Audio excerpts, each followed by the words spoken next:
사람이 무엇이건대 라는 제목으로 하나님의 말씀을 시작하도록 하겠습니다. 우물안 개구리라는 격언이 있습니다. 원래 정중지화라고 하는 한자 사자성어에서 비롯된 말이라고 합니다. 견문이 좁아서 넓은 세상에 대한 지식이 없는 사람, 그 사람들을 우물안 개구리 그렇게 부르죠. 그러니까 우물 안에 앉아있는 개구리가 보는 하늘, 보는 세상, 그것이 전체인 줄 알고 사는 사람들이 있잖아요. 그래서 그런 사람들을 빗대어 우물안 개구리와 같다라는 얘기를 합니다.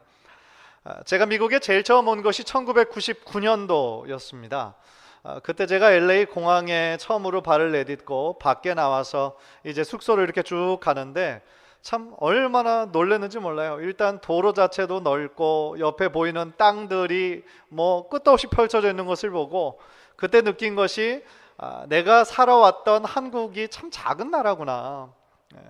그래서 참 우물안 개구리와 같았구나, 그런 생각을 그때 해본 적이 있습니다. 아마도 우리가 미국 땅에서 살고 있지만 세상에 미국만 있는 것이 아니잖아요. 미국뿐만 아니라 다른 나라들을 우리 한번 좀 뒤돌아보면, 여행을 해보면 참 세상은 넓은 거구나, 아마 그렇게 깨달을 겁니다. 그런데 만약 이 지구를 떠나서 밖에서 볼 수 있다면 어떤 생각이 드실까요? 뭐 지금은 약간 좀 황당하게 들릴지는 모르겠지만 실제적으로 우주여행이 가능할 때가 곧 옵니다. 어제 리서치를 좀 해보니까요, 지금 아마존의 CEO가 뭐라고 얘기했냐면, 지금까지는 우주 그 비행사들만 우주를 왔다 갔다 할 수 있었는데 이제 2018년, 2년밖에 안 남았죠. 2018년부터는 일반인들을 대상으로 아마 갈 수 있는 시대가 곧 올 것이다 라고 그렇게 예측을 했습니다. 또 어떤 리서처들은 보니까 이제 한 10년 정도 이후면 우주여행이 보편화될지도 모른다, 그렇게 예측을 했습니다. 그게 가능해진 이유가, 지금까지는 우주선을 오고 가고 하는 것은 일회용에 불과했거든요. 그 비싼 그 우주선 한 번이면 그냥 끝나는 거였어요. 그런데 이제는 그것을 다시 활용할 수 있는, 이제 없어지는 것이 아니라 다시 활용할 수 있는 그 기술이 도입이 됐다는 겁니다. 그래서 우주 여행할 수 있는 그 비용과 그런 것들이 굉장히 빨라졌고 이제 곧 우주여행이 우리들에게 보편화될 것이라는 거죠. 그 광활한 우주에서 지구의 모습을 바라본다면 어떤 느낌이 들까요? 아까도 우리가 보았지만 이 수많은 행성 중에 하나인 지구, 점과 같이 한 점에 불과한 그 지구에서 또한 우리는 살아가는 74억 명 중에 하나, 그것이 바로 우리거든요. 74억 명 중에 하나. 아마 내 자신의 존재에 대해서 다시 한번 좀 생각해보는 계기가 되지 않을까, 그런 생각을 좀 해봅니다. 신기하게도요, 요즘 들어 제가 자꾸 생각하게 되는 주제가 뭐냐면 인간이란 존재, 그리고 하나님이라는 분의 광대하심, 그 주제를 계속 생각하게 돼요. 왜냐하면 우리가 지난주 성경 읽기에서 욥기의 마지막 부분을 보면서 그런 생각을 했었거든요. 그런데 목요일날 아침 이 동영상을 제가 처음 봤어요. 그러니까 동일한 주제죠. 또 시편 8편을 보니까 또 같은 주제를 우리들에게 말씀해주고 있는 것이죠. 간절히 바라기는 오늘 말씀을 통해서 다시 한번 우리가 믿는 하나님이 얼마나 크신 분이신지, 또한 우리 인간은 어떤 존재인지 다시 한번 깨닫고 은혜 받는 복된 시간이 되기를 주님의 이름으로 간절히 축원합니다. 첫 번째로 다윗은 온 땅과 하늘에 충만한 하나님의 영광을 노래하고 있습니다. 1절을 보십시오. 여호와 우리 주여, 주의 이름이 온 땅에 어찌 그리 아름다운지요, 주의 영광이 하늘을 덮었나이다. 다윗은 먼저 하나님을 뭐라고 부릅니까? 여호와 우리 주님이라고 부르고 있어요. 나의 주님이실 뿐만 아니라 언약 공동체된, 신앙 공동체된 우리의 하나님이시다, 그렇게 고백하고 있죠. 다윗은 이어서 주의 이름을 찬양하고 있는데요, 여기서 주의 이름은 어떤 하나님의 이름 호칭을 의미하는 것이 아니에요. 여기서 말하는 주의 이름은 하나님을 아는 지식, 하나님의 지식을 의미하고 있습니다. 물론 하나님에 대한 지식은 어떤 특성이 있습니까? 하나님께서 우리들에게 계시해 주는 그 한도 내에서만 우리가 알 수 있다라는 특성이 있죠. 또한 주의 이름은 하나님의 아름다운 성품을 의미하기도 합니다. 다시 말하면 하나님께서 창조하신 이 자연 만물 속에 하나님의 그 사랑과 하나님의 그 성품이 그 안에 담겨져 있다라는 겁니다. 예를 들어 하나님께서 지으신 이 하늘과 땅, 그리고 이 태양, 별, 달, 이런 것들이 다 하나님의 놀라우신 이름을 드러내고 있다라는 겁니다. 따라서 하나님의 창조물인 이 자연물만, 이 자연들만 우리가 정말 유심히 살펴보고 묵상해도 하나님이 어떤 분이신지를 우리가 깨닫게 된다라는 사실이에요. 왜냐하면 그 안에 하나님의 무한한 지식과 하나님의 귀한 성품이 다 포함되어 있기 때문에 그렇습니다. 그래서 시편 19편 1절에서 시편 저자는 이렇게 고백했습니다. 하늘이 하나님의 영광을 선포하고 궁창이 그의 손으로 하신 일을 나타내는도다. 또한 오늘 3절에서 다윗은 이렇게 고백하죠. 주의 손가락으로 만드신 주의 하늘과 주께서 베풀어 두신 달과 별들을 내가 보니. 우리가 보는 이 넓은 세상의 그 별, 달, 누가 만들었다고 고백하고 있어요? 하나님입니다. 이 우주가 얼마나 넓고 광활한지 우리가 설교 전 그 비디오를 통해 우리가 직접 목격했어요. 감히 인간의 머리로는 측량조차 할 수 없는 그 크기가 바로 우주의 크기인 겁니다. 그 비디오 속에서 행성의 크기를 하나하나 비교하잖아요. 지구, 그리고 태양, 여러 가지 우리가 이름도 알 수 없는 그 극대 거성들 쭉 비교할 때에 인류가 지금까지 발견해낸, 그러니까 그거보다 분명히 있을 거예요. 더 큰 것들이. 인류가 발견해낸 물질 중에 최고로 큰 물질, 붉은 극대 거성이라고 하는 것이 제일 마지막에 나왔어요. 그 별의 크기가 얼마나 큰지 시속 900km로 나르는 비행기가 그 행성을 한 바퀴 도는데 1100년이 걸린다 그랬습니다. 그런데 그렇게 큰 것도 결국 하나의 물질에 불과한 것이고, 그 다양한 크기의 수많은 별들을 담고 있는 그 은하가 또한 수천억 개다 라고 얘기를 하는 거죠. 그러니까 이런 우주를 우리가 어떻게 인간의 머리로 다 이해하고 관측할 수가 있겠습니까? 그런데 저는 제일 처음 그 비디오를 보면서요, 제일 마지막 부분에 어떤 것이 제 머릿속으로 그려지냐면 그 우주의 크기가 어마어마하다고 그랬잖아요. 그런데 그 우주 위에 그 넘어서 하나님의 손이 이렇게 착 덮고 있는 듯한 어떤 그 상상력 속에서 그거를 발견한 거죠. 그 넓은 우주, 광활한 우주, 인간의 머리로는 그 크기도 이해할 수 없고 관측할 수도 없지만 결국 하나님의 손가락으로 지어내신 하나님의 창조물에 불과하다라는 사실입니다. 그런 면에서 우리 하나님은 얼마나 위대하신 분이십니까? 그렇다면 질문 하나 드리고 싶습니다. 여러분은 어떤 때에 하나님이 창조하신 이 창조물을 보고 감탄하십니까? 만약에 미국 서부의 그랜드 캐년을 갔다 오신 분들, 또 여기 동부 저 위에 나야가라 그 폭포를 보신 분들은 정말 입이 쫙 벌어지죠. 인간이 정말 도저히 인공적으로 만들어낼 수 없는 그 자연의 위엄과 그 광대함에 정말 우리가 압도됩니다. 그러나 꼭 그렇게 멀리 가지 않더라도요, 사실은 우리는 언제든지 하나님의 그 창조의 솜씨를 느끼고 체험할 수 있습니다. 예를 들어서 저녁 무렵 아름다운 석양을 바라볼 때 이 넓은 그 하늘이 온통 붉은 빛으로 쫙 물들잖아요. 장관 아닙니까? 때때로 시시각각 변하는 나무의 모습은 어떻습니까? 지금은 푸르르지만 이제 조금 있으면 다양한 색깔로 물들 거 아닙니까? 또 밤이 되면 하늘에 수많은 별들이 반짝이고요, 다른 자신의 모양을 바뀌어가면서 그 빛을 냅니다. 계절마다 정말 아름답게 피는, 우리가 이름도 알 수 없는 수많은 꽃들이 뿜어내는 그 향기는 어떻고요? 이처럼 우리의 일상 속에서 우리는 하나님의 그 창조의 놀라운 솜씨를 우리가 볼 수 있고 찬양할 수가 있어요. 그런데 안타까운 거는 뭡니까? 우리는 바쁘다는 핑계로 우리를 둘러싼 이 아름다운 하나님의 영광을 바라보지 못할 때가 너무나 많다는 겁니다. 다시 말하면 우리의 시선이 너무 세상 속에만, 특히 먹고 사는 문제에만 함몰되어 있다는 겁니다. 결과적으로 하나님의 놀라운 창조물을 보고도 우리는 놀라워하는 그 놀라움을 잃어버렸어요. 그 경외함을 잃어버렸습니다. 그리고 너무나 당연하다는 듯이 무의미하게 건조하게 살아갈 때가 얼마나 많다는 것입니다. 그래서 뭐를 봐도 새로운 게 별로 없어요. 쉽게 감동하지도 않습니다.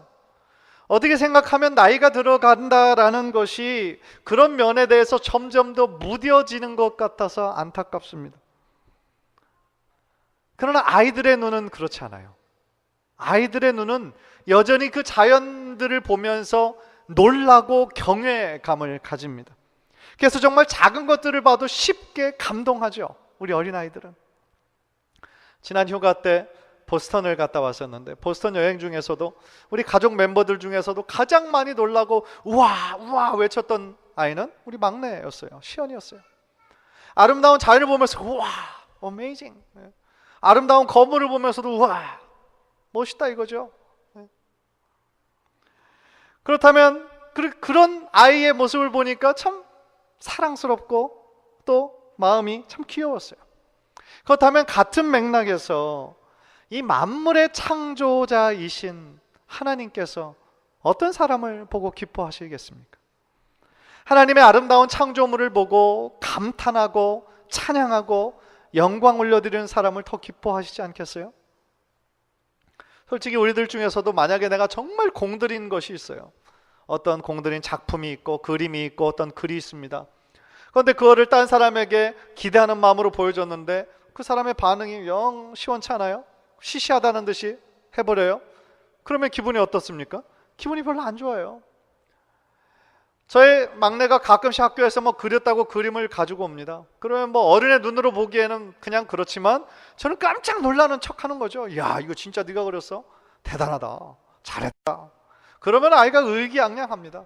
그리고 그거를 제 책상 밑에다 탁 놓습니다. 기분 좋아하죠. 또 예를 들어 매일같이 집에서 우리 아내들이 음식을 만들어내죠. 그리고 그 음식을 우리가 같이 먹습니다. 정말 공들여서 사랑과 정성을 다해서 음식을 만들어냈는데 그 음식을 먹는 사람들이 아무런 코멘트도 없고 그냥 먹기만 합니다. 그럼 아내들의 마음이 어때요? 기분 별로 안 좋을 것 같아요. 그죠? 그래서 그걸 해주면, 그 요리를 해주면 우리는 꼭 아이들한테도 그렇고 저도 그렇고 이거를 피드백을 꼭 해야 된다라고 얘기를 합니다. 그래서 야 맛있다, 이거 진짜 잘했네, 이거 뭐 가지고 만든 거야, 그렇게 얘기를 합니다. 그런데 혹시 어떤 가정에서는 야 이거는 뭐 맛이 조금 짜고 뭐 이것도 싱겁고 뭐 야 당신 손에만 가면 어쩜 이렇게 맛이 없냐, 이것도 정말 재주다. 만약에 그런 식으로 얘기한다면 사랑받는 남편 되기 상당히 어렵죠. 저는 이 아름다운 자연 만물을 보면서도 마찬가지라고 생각합니다. 우리가 주의 깊게 우리들의 시선을 들어 하나님의 창조물을 살펴보면 이 자연 만물 안에 하나님의 지식이 있고 하나님의 성품이 들어가 있는 거죠. 하나님의 무한하신 사랑하심과 그 세밀하심이 그 모든 창조물 안에 내재되어 있다라는 것입니다. 따라서 우리가 그런 것들을 볼 때마다 아름다운 산, 바다, 강, 여러 동물들을 보면서 와 정말 하나님 하늘의 색깔이 어쩜 이렇게 아름답습니까? 그 탁월한 어떤 사진보다도 어떤 그 유명한 화가의 그림보다도 정말 뛰어난 하나님의 솜씨를 우리가 찬양하고 높여드리는 것, 감사하는 것, 그것이 하나님께서 가장 기뻐하실 일 아니겠는가, 그런 생각을 해봅니다. 그런데 안타까운 것은 우리 주변의 많은 사람들이 이 아름다운 자연은 그냥 인정하고 또 나름 그 자연을 즐기지만 이 자연 만물의 창조주 되신 하나님을 인정하지 않고 있는 사람들이 얼마나 많은지 모릅니다. 예를 들어 우리가 아까 본 그 비디오 있잖아요. 전 그 비디오 지난주 목요일날 처음 보면서 그 내용이 다 동의가 되고 마음에 감동이 됐거든요. 그런데 그 동영상의 밑에 그 댓글에 한 사람은 이렇게 댓글을 달았습니다. 그런데 왜 갑자기 하나님 얘기가 나와요? 신앙을 갖지 않는 사람들이 보기에 이렇게 큰 거, 우주 이렇게 넓고 크구나, 다 이해가 되는 거예요. 근데 왜 갑자기 하나님 얘기가 생뚱맞게 거기서 나와요? 라고 얘기하는 거죠. 전혀 문맥에 맞지 않다라는 거예요. 그러니까 무슨 얘기입니까?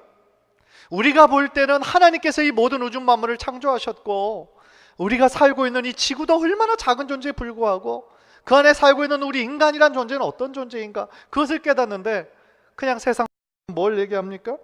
우주의 생성도 그저 어떤 우연에 의한, 어떤 팽창에 의한 것이라고 생각하고 저절로 생긴 것이다, 그렇게 받아들이는 것이죠. 그러니까 그 사람에게는 하나님의 이야기가 다소 생뚱맞게 들렸던 것입니다. 다시 한번 느끼는 것은 우리가 가진 이 믿음이라는 것, 정말 하나님께서 주시는 선물임을 느낍니다. 우리가 하나님을 창조주 하나님으로 믿고 예수님을 나의 구원자로 고백할 수 한다는 이 사실 자체가 정말 나의 의지가 아니라 하나님의 전적인 은혜로 믿게 해주셨다라는 사실입니다. 얼마나 감사한 일입니까? 사랑하는 성도 여러분, 이 아름다운 우주 만물을 창조하신 하나님이 바로 나의 하나님, 우리의 하나님이 되어주심에 진심으로 감사하는 우리 성도님들 되시기를 바랍니다. 무엇보다도 우리를 둘러싼 이 아름다운 자연 만물을 보면서 하나님의 그 오묘하신 솜씨, 하나님의 그 능력 매일같이 찬양하며 감사를 표현하는 우리 귀한 성도님들 되시기를 주님의 이름으로 간절히 축원합니다. 두 번째로 다윗은 사람이 무엇이건데, 사람이 과연 무엇이건데 하나님께서 우리를 이렇게 생각하시는지를 묻고 있습니다. 4절을 보십시오. 사람이 무엇이기에 주께서 그를 생각하시며 인자가 무엇이기에 주께서 그를 돌보시나이까. 우주의 광대함에 비하면 인간은 너무너무 작은 존재에 불과합니다. 지구 전체도 아까 본 것처럼 우주라는 측면에서 바라보니까 점 하나예요. 아주 작은 점 하나, 보이지도 않습니다. 그런데 그 안에 살고 있는 사람들은 정말 먼지보다 더 작은 존재에 불과하다라는 것이죠. 그런데 정말 불가사의한 사실은 뭡니까? 이 우주 만물을 지으신 하나님께서 왜 이처럼 작은 존재인 나를, 왜 이처럼 보이지도 않는 작은 존재를 생각하시고 왜 돌보실까? 라는 사실입니다. 크기로 보나 넓이로 보나 우주에 대한 관심이 더 많으실 게 당연할 것 같은데 오히려 하나님께서는 이 우주에 대한 관심보다 우리 이 인간 한 사람 한 사람에 대한 관심이 너무너무 크시다라는 사실입니다. 우리가 방금 읽은 4절에서 사람이란 단어는 히브리어로 에노시라고 하는 단어입니다. 그 단어는 인간의 연약함을 표현하고 있는 단어예요. 또 인자라고 하는 단어, 히브리어로 벤 아담이라고 하는 단어인데 그 단어의 뜻은 흙에서 만들어져 다시 흙으로 돌아갈 존재라는 것을 의미하고 있습니다. 결국 흙으로 와서 다시 흙으로, 먼지로 돌아가는 것이 우리 인생의 본질이라는 겁니다. 그러니까 두 가지를 합하면 뭡니까? 인자, 사람, 이것은 결국 인간의 유한함, 인간의 연약함을 의미하고 있어요. 그런데 하나님께서는 왜 이처럼 유한하고 연약한 우리를 그토록 생각하시고 권고하시느냐, 이 말입니다. 그래서 다윗도 그 사실이 너무 놀라워서 그 하나님의 놀라우신 관심과 사랑에 대해서 감탄하고 있는 것이죠. 그런데요, 하나님께서 우리를, 이처럼 연약한 우리를 그 광활한 우주보다 더 관심을 가지고 특별히 사랑하시는 이유가 있어요. 한 가지 이유가 있습니다. 그게 뭘까요? 오직 사람만이 하나님의 형상대로 지으심을 받은 존재이기 때문에 그렇습니다. 창세기 1장 26절 27절입니다. 26절은 제가 읽고 27절은 우리 다 함께 읽읍시다. 하나님이 이르시되 우리의 형상을 따라 우리의 모양대로 우리가 사람을 만들고 그들로 바다의 물고기와 하늘의 새와 가축과 온 땅과 땅에 기는 모든 것을 다스리게 하자 하시고, 다 같이 있습니다. 하나님이 자기 형상 곧 하나님의 형상대로 사람을 창조하시되 남자와 여자를 창조하시고. 할렐루야. 우리는 존귀한 자입니다.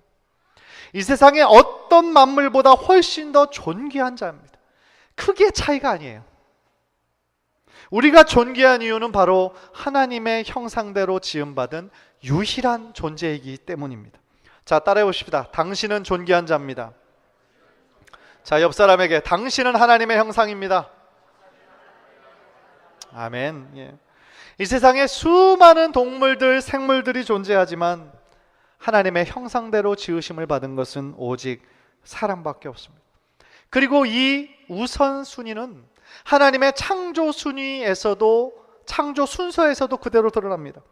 우리가 잘 알고 있는 것처럼 하나님께서는 이 모든 창조를 6일에 걸쳐서 달성하셨는데, 3일, 처음 3일 동안은 나머지 4, 5, 6에 지을 그 모든 생물들이 자랄 수 있는 그 공간을 마련해 주셨죠. 마치 탁월한 화가가 캔버스 위에 그림을 그릴 때 먼저 준비하고 나중에 그것을 채우는 것처럼, 첫 번째 1, 2, 3물에서는 하나님께서는 준비하시고 나머지 4, 5, 6 때 그 살아갈 수 있는 생물들을 다 만드셨죠. 그리고 제일 마지막에 창조한 하나님의 창조물이 누굽니까? 인간이에요. 그러니까 하나님의 창조 사역의 목표는 바로 우리 모든 인간을 위한 창조였다라고 우리가 그렇게 감히 단언할 수 있는 것이고요. 또한 인간 창조가 하나님의 창조의 절정임을 우리가 알 수 있다라는 사실입니다. 계속하여 5절은 인간이 가지고 있는 그 독특한 위치에 대해서 설명하고 있는데요. 5절을 보십시오. 그를 하나님보다 조금 못하게 하시고 영화와 존귀로 관을 씌우셨나이다 그랬습니다. 그전 개역 한글 버전에서는 천사보다 조금 못하게 하시고 그렇게 번역이 됐었죠. 그런데 영어로 보니까 You made him a little lower than the heavenly beings 그랬어요. 하늘의 영적인 존재보다 조금 못하게 하셨다, 그렇게 얘기합니다. 그러니까 중요한 건 뭡니까? 우리들의 외형적인 면으로만 보면 우리들은 흙으로 만들어져 다시 흙으로 돌아갈 요한하고 연약한 존재에 불과한데, 우리가 하나님의 형상으로 창조되었다라는 그 사실 때문에 우리가 가지는 영적인 지위가 이처럼 놀랍다는 겁니다. 놀라운 것은 그뿐 아닙니다. 이처럼 연약한 인간을 천지창조의 마치 주인공처럼 삼아주신 것도 너무너무 감사한 일인데, 더 놀라운 것은 우리와 같은 연약하고 죄 많은 인간들을 위해서 하나님께서 자신의 아들 독생자 예수 그리스도를 우리를 위해 보내주셨다는 사실입니다. 놀랍지 않습니까? 이것이야말로 정말 하나님의 큰 은혜가 아니고서는 도저히 설명할 수 없는 사실인 거죠. 그래서 사도 바울은 에베소서 1장 4절 5절에서 그 놀라운 은혜에 대해서 이렇게 말하였습니다. 창세전에 그리스도 안에서 우리를 택하사 우리로 사랑 안에서 그 앞에 거룩하고 흠이 없게 하시려고 그 기쁘신 뜻대로 우리를 예정하사 예수 그리스도로 말미암아 자기의 아들들이 되게 하셨으니. 무슨 뜻입니까? 하나님께서 우리를 택하신 시점이 언제라고 말씀하세요? 창세전에, 이 우주 창조 전에 하나님께서 우리를 선택하시고 예정하셨어요. 왜요? 예수 그리스도를 믿음으로 말미암아 하나님의 거룩한 자녀들이 되기를 원하셨기 때문에. 생각하면 생각할수록 정말 놀라운 사실 아닙니까? 우주의 광대함에 비하면 한 점에도 미치지 못하는 하나의 먼지보다 작은 존재인 우리를 이처럼 생각하시고 권고하시고 사랑해 주셔서 나를 위해 이 세상 만물을 창조하셨을 뿐 아니라 나의 구원을 위해 자신의 아들 독생자 예수 그리스도를 보내주셨다라는 것이요, 이 얼마나 놀라운 하나님의 은혜입니까? 우리가 이처럼 존귀한 자이고 이처럼 하나님의 사랑과 관심을 받는 특별한 존재들인데, 안타까운 것은 이 세상에 많은 사람들이 그 사실을 인정하지 못하고 깨닫지 못하고 있다라는 사실입니다. 그래서 세상에 많은 사람들이 인생이 도대체 어디서부터 와서 어디로 가는 거냐 몰라요. 인생의 참된 목적과 본질이 어디 있는지 몰라요. 그래서 고민하고 방황하고 쾌락을 추구하고 인기와 돈과 명예만을 추구하고 있는 것이죠.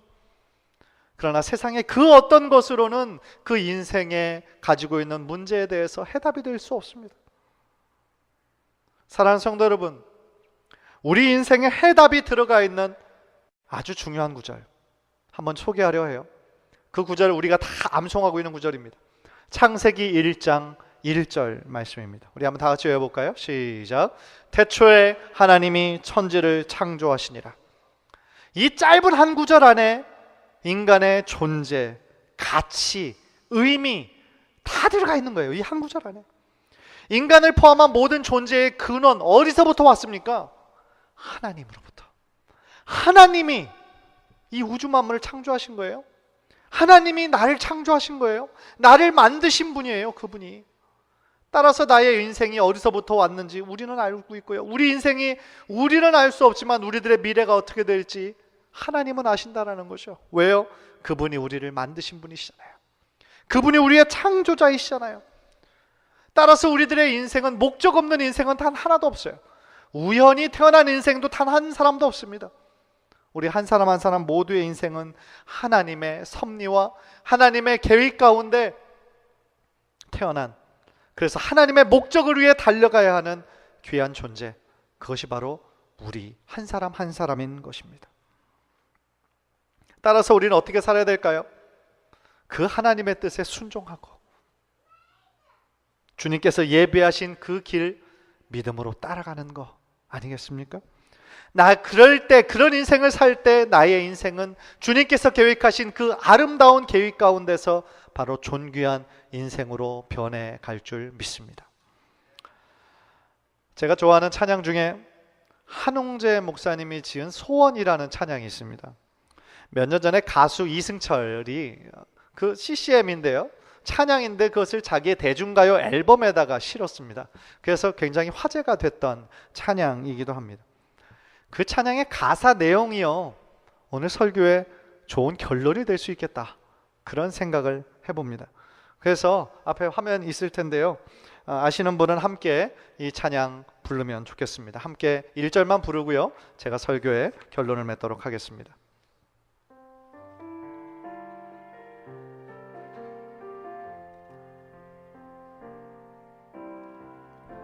삶의 작은 일에도 그 마음을 알기 원하네. 그 길, 그 좁은 길로 가기 원해. 나의 작음을 알고 그분의 크심을 알며 소망, 그 깊은 길로 가기 원하네. 저 높이 솟은 산이 되기보다 여기 오름직한 동산이 되길. 내 가는 길만 비추기보다는 누군가의 길을 비춰준다면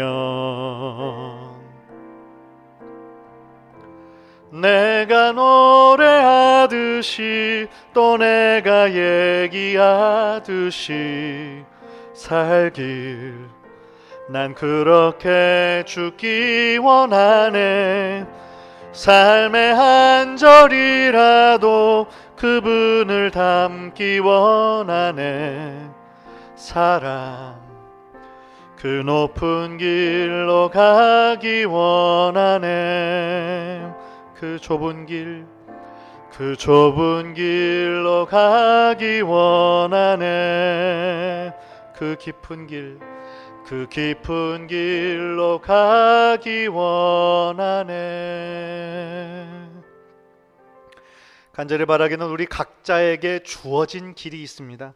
그 주어진 길, 소망으로 그 신앙의 길을 걸어갈 때 나의 작음을 알고 하나님의 크심을 알며 소망 가운데 더 깊은 길로 나아가시는 우리 저와 여러분 모두 되시기를 주님의 이름으로 간절히 축원합니다. 기도하겠습니다.